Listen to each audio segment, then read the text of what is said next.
Glasgow at age 54. 55 under as well. Beautifully. Wow, what a finish.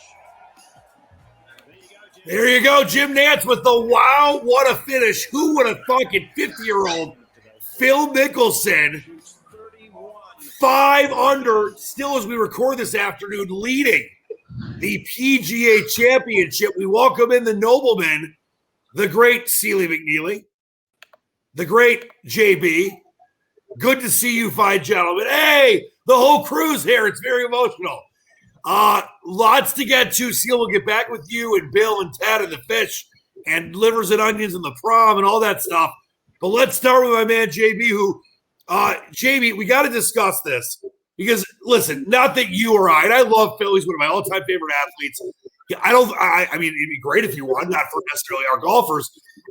I don't think he's going to win, but what a Friday surprise with Phil Mickelson going, 5 under for the tournament and shooting a 68 today to get to the lead, and he still has it right now as we recorded about 4 Eastern.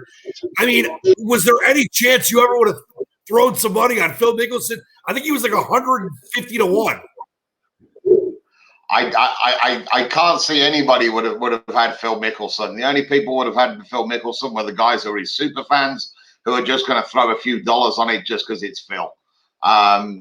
There's no way anybody was going to back Phil Mickelson around here, but it's fantastic to see, isn't it? Phil Mickelson in the final group on a Saturday in the US PGA at Kiowa. It's good stuff, man. It's good stuff.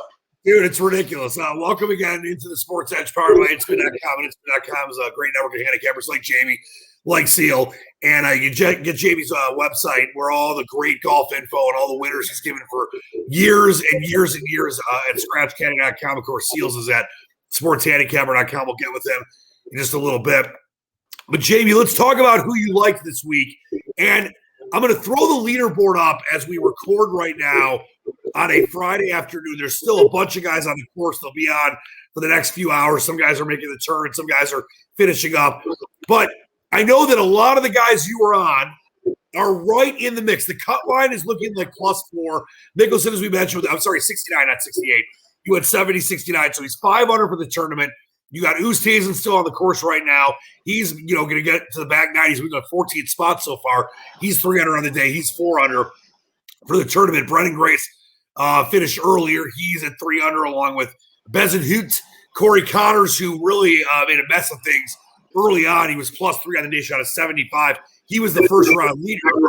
You got the rest of the guys there, but I know that you were on a bunch of guys that are right in position. I'm looking at 2 of them right there. I'll let you explain. Yeah, sure. So, you look at the leaderboard right now, and obviously Mickelson and Oosthuizen 1 and 2 right now, I think, and pretty obvious to see both British Open champions as well. Links golf course winners can play in the wind. So, there was that angle there. Stuart Sink there, tied 15th. He was a British Open champion as well. Victor Hovland can play in the wind, obviously from Oklahoma State. He's seen plenty of wind up there. But, yeah, we had Joaquin Niemann doing well there at -1 in the tournament, 15th. Matt Wallace, Justin Rose as well was one of my picks. I thought it was a really big price this week. Obviously, it wasn't too long ago. He was the halfway leader there at the US Masters. Obviously, he's got great British Open form as well. Can play the long courses, US Open winner. Matt Wallace, another Englishman, playing well. On these hard golf courses, you really are looking for current form. You're not going to find your form on a course like this, I suppose, unless you're Phil Mickelson, right? Right. But, yeah, 78, 7,900 yards, passable and greens. One of the guys who we were on post was Victor Hovland. I thought 50 to 1 that I managed to get on Victor Hovland a few weeks ago was big. I think he went off about +1,800. So we'll see what happens with Vic these days. But yeah, it's a real interesting leaderboard. None of the big players, none of the favorites really up there on the leaderboard as yet. Didn't really like a lot of the guys there at the top. So we did start with Will Zalatoris was the one guy as well. He's a real special talent. And you're not going to be able to take 50 to 1 on Willis for much longer, I don't think. I think if we look at the US PGA prices for next year, probably be going off about 25 or 30 to 1. So see what the weather's like tomorrow afternoon, and you could have one of the early morning starters on a Saturday morning, shoot 4 or 5 under, and they'll find themselves in the top 10 by the end of the day. So yeah, I mean, anything can happen. The leaderboard can turn on its head around here in a dime. So so yeah, it's going to be a real interesting last couple of days over here, isn't it? It is, and you know, talking about, you know, for example, you can see on your screen right there, Will Zalatoris, who I was all over for the Masters, and I know you mentioned I love the kid, and you know he is going to win multiple majors. He tied for 32 right now. You know, he struggled towards the end of his round. He shot a 74, but he's +1. And Mickelson, let's be honest. I mean, the -5. I mean, I guess you could maybe say Oosthuizen at -4 is a legitimate, you know, lead.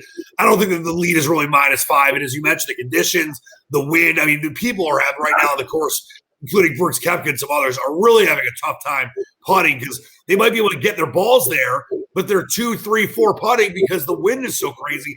Zalatoris, obviously, right there +1. Or you know, you mentioned when you look at guys like Wallace or Neiman. You go 3, 4, 5 under, which could happen. I mean, one of those guys could do that. There's going to be several guys that do that tomorrow. And some of these leaders, guys like maybe a Tyrell Hatton or a Streelman or a Woodland that have rough days. Connor's obviously had a pretty rough day and stabilized towards the end. You're going to be right in the top 10, right in the mix for Sunday. And who knows? Anything can happen on Sunday in a major. So, you know, a bunch of the guys you were on are right there. I really think that the way that Matt Wallace is playing gives you a real good feeling. He was at 34 spots today to be tied for 7th. He finished with a 3 under. He's 3 under through 6 right now, and he could be. Who knows? He could be leading by the end of the second round. And then Neiman finished with 71, 72. He's right there. I like both those guys to have a chance to really cash some nice prices. So we'll see how that goes over the weekend. Before I get to Seal here, Jamie, I just wanted to ask you about what went into your process. As we discussed on this show before, you know, you have, and I'm going to throw your site up here, you have such a great history of picking winners and all the research you do. And it really is, it's a ton of work. But when you look at what you've been able to do for such a long time, and you see the different analytics you use on the website, what was the most important thing you looked at this week? Because I know you've looked at different kinds of grass, obviously recent form, similar course form on other courses. What was the key this week for you to make your selections? I think the big thing with this week was, I mean, obviously the last time they played Kiel was 2012. So I mean, there's no course that you can really compare it to.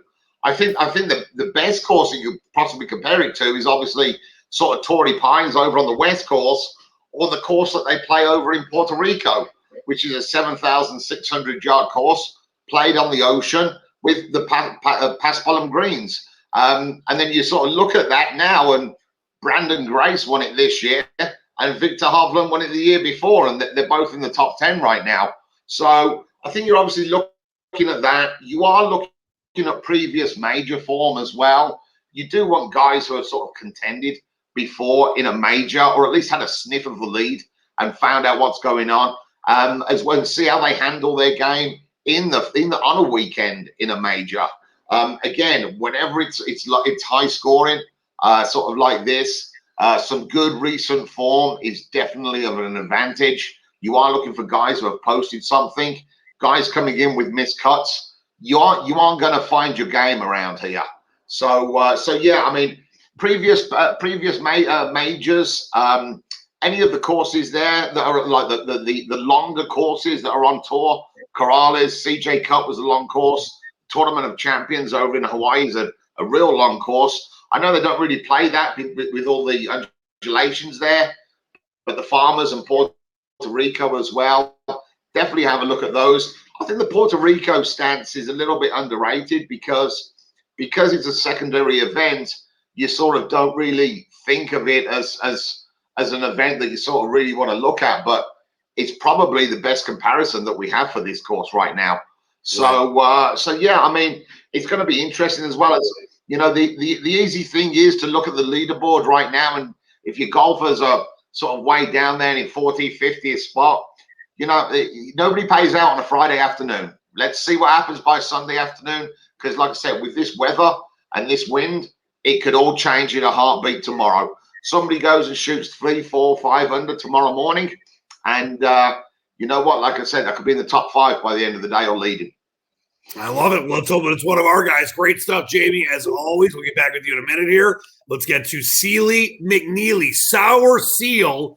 And he's, are you going to take that bat and hit yourself with it because you've been so sour lately? No, just taking some warm-up swings. That's all. What now? I remember the last time you told me your last full year in the bigs, I think it was 69, and I think your splits were 370, 520, 870 slugging, if I'm not mistaken.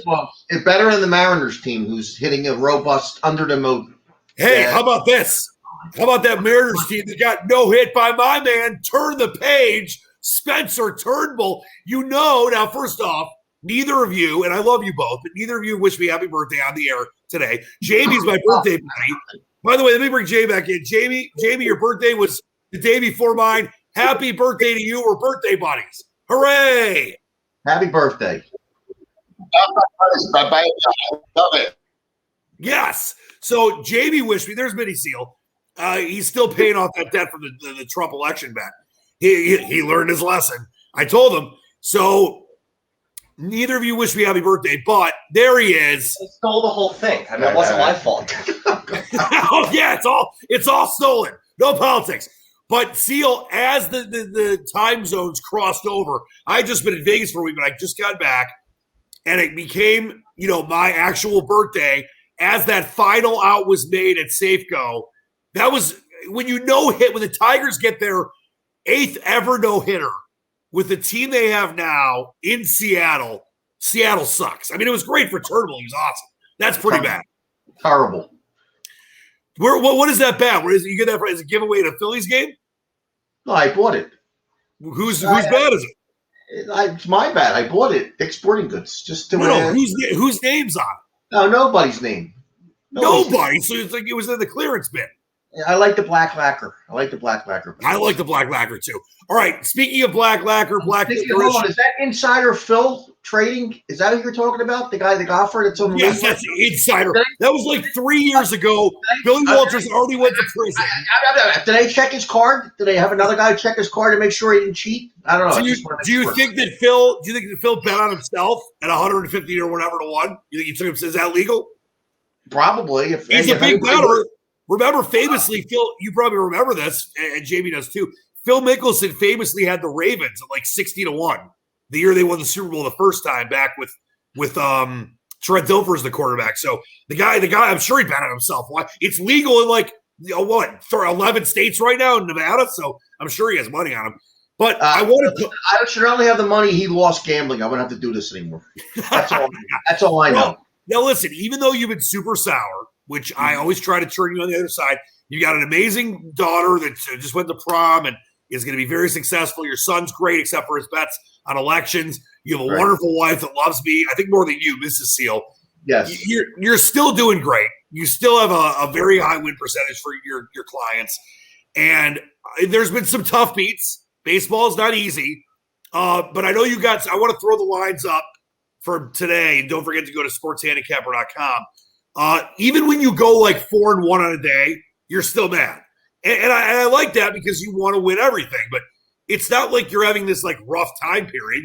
You're doing pretty well right now. And there's sportshandicapper.com. Look, there's me and Jamie, the Squatch. But I want to throw up the in-spin lines and talk about some baseball today. I know you got some feelings on what's going on with baseball today. So let us take a look at what we got tonight. There's obviously a full slate in Major League Baseball. You're not touching the play-in game, are you? No. Yeah, no NBA for Sealy. So what are we looking at today with a little baseball action, heavy rotation tonight?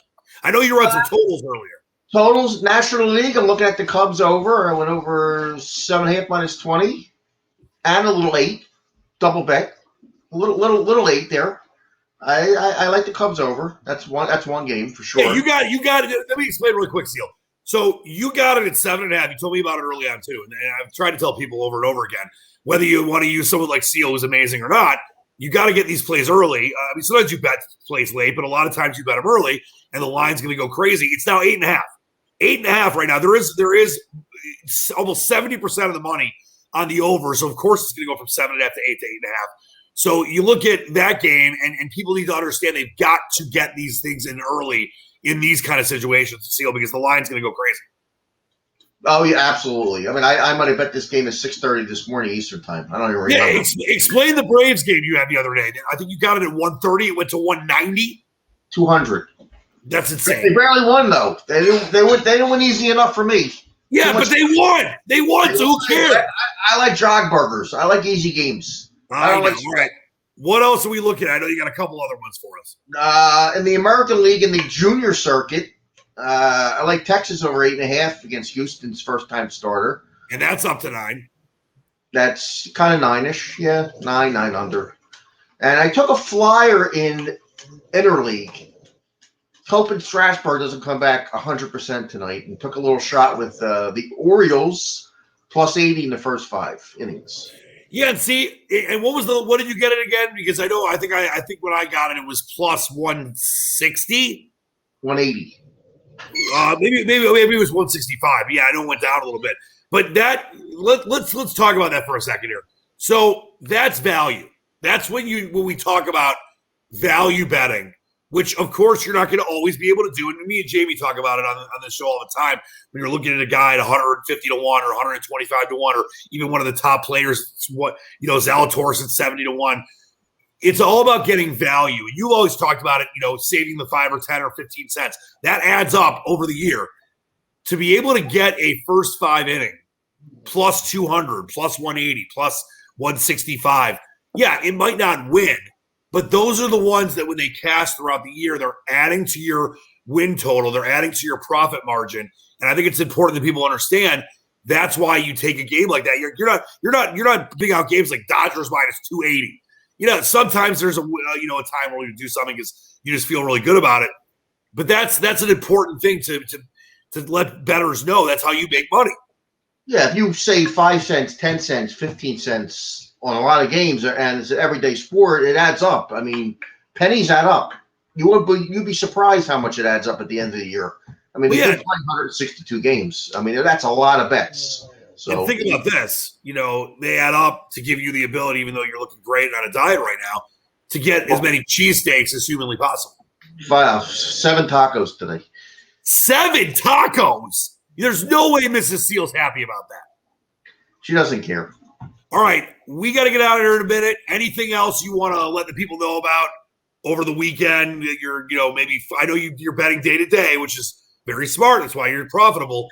But anything you're looking at or thinking about, or maybe tonight another game you thought about taking, just want to get people your mindset.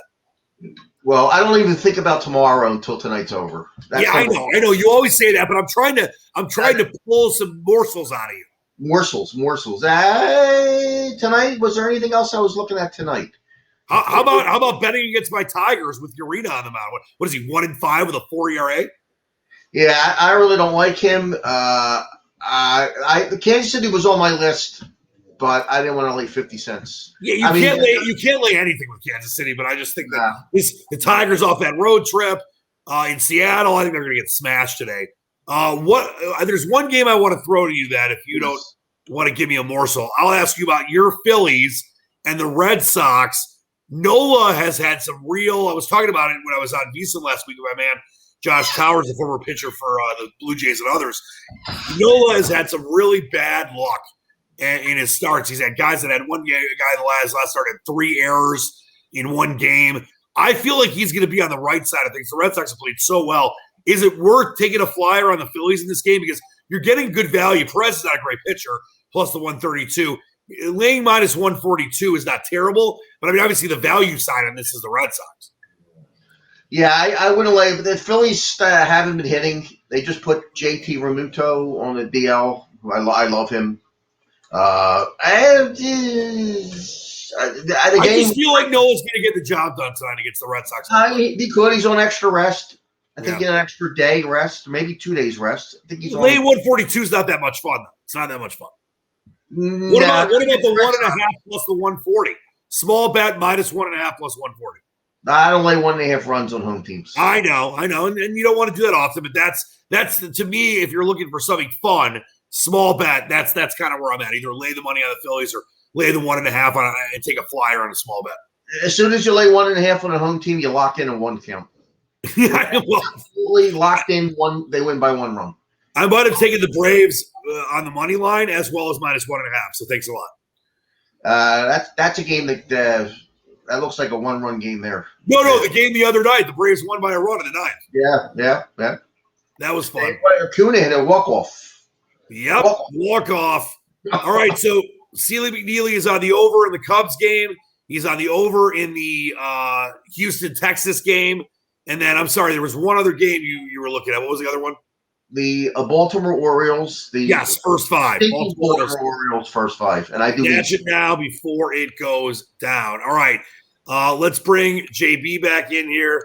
Jamie, before we get going here, don't forget his website, scratchcaddy.com. What are you looking for as the PGA Championship turns from round 2 to round 3? And you mentioned you're on Wallace, you're on Neiman. You yourself had Hovland from a long time ago. You still got Justin Rose in the mix. What are you looking for? Hopefully, as you mentioned, an early, 3 guy goes off in the morning, 3-4 under, and gets right back in the mix.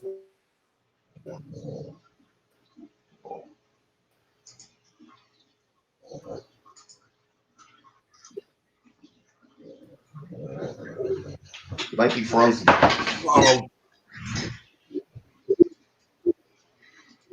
Is he there? He might these guys to make the cut and cut, which we're all inside the line right now. We can go in and see what's going on.